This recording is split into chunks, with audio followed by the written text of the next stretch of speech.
An enthralling game of footy. The Cats were 16 points up halfway through the first quarter, but were then mesmerised by the Eagles' intensity. West Coast had a 10-point buffer at the first break, opening up to a 35-point margin at half-time.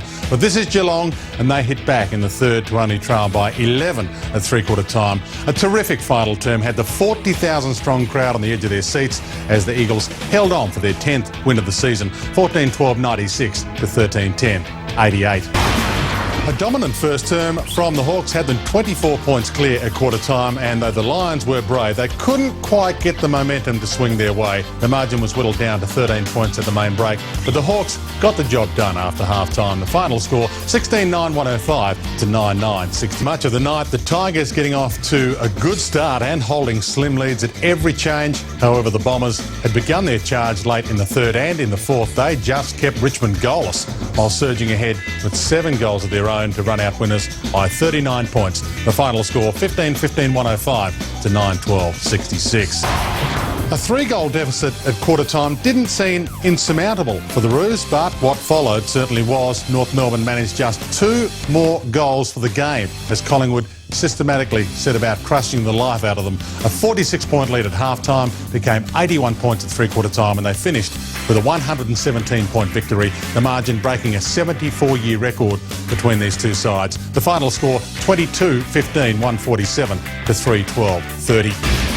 It was a bad start for Port when St Kilda's first goal came from a free kick off the ball before the opening bounce, and it seemed to set the tone for the match. The Saints went into quarter time with an 18-point buffer, and they were never challenged. St Kilda getting 3 wins in a row for the first time this season with a 56-point victory, 17-7-109 to 8-5-53.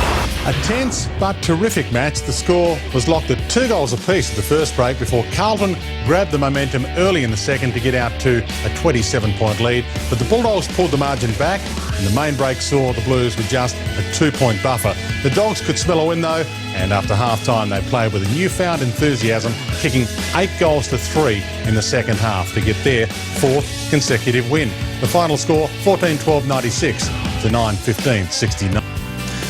To the AFL ladder, Collingwood top again, 13 wins for the season and a game in hand over Geelong in second, Hawthorn, Carlton, the West Coast, the Sydney Swans, and just inside the 8, Fremantle and Essendon.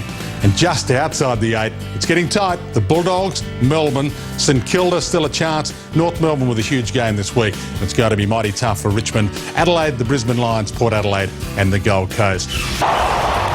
To the Coleman medal, and Lance Franklin and Jack Riewoldt sit eye to eye on the top of the leaderboard with 46 goals each. Travis Cloke and Josh Kennedy equal second with 40, and Andrew Walker rounds out the top 5 with 37 goals.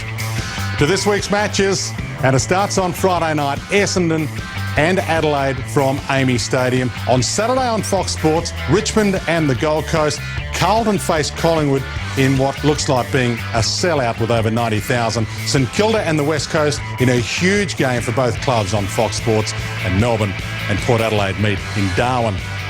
And on Sunday, 3 big games, starting with the Sydney Swans and Fremantle. Huge match at the SCG. The Brisbane Lions host Geelong at the Gabba, and it all finishes with another critical game. North Melbourne and the Western Bulldogs twilight footy on Fox Sports. Hawthorn the only team this week with the